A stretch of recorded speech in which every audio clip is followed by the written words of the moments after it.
Kama ni mtazamaji mzuri wa mechi za timu ya taifa ya Senegal, basi hawa si watu wageni kabisa machoni mwako. Hawa wanafahamika kama 12 Gainde, yaani Simba 12.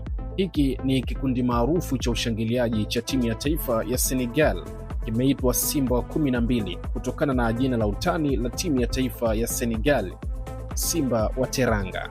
Gainde ni neno la lugha ya kabila la Wolof lenye maana ya simba.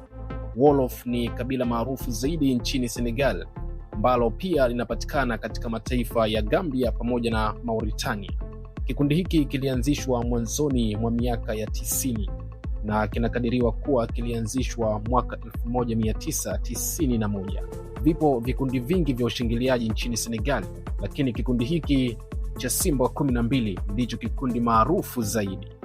Hapa nyumbani, kikundi gani maarufu zaidi cha ushangiliaji, ima cha timu ya taifa ama cha klabu yoyote unayoifahamu? Jina langu ni Imam Shukulimali, kiungo mshambuliaji, jezi nambari 17 mgongoni. Usiache kunifollow Instagram na TikTok Shukulimali_17, lakini YouTube ni Narration Voice.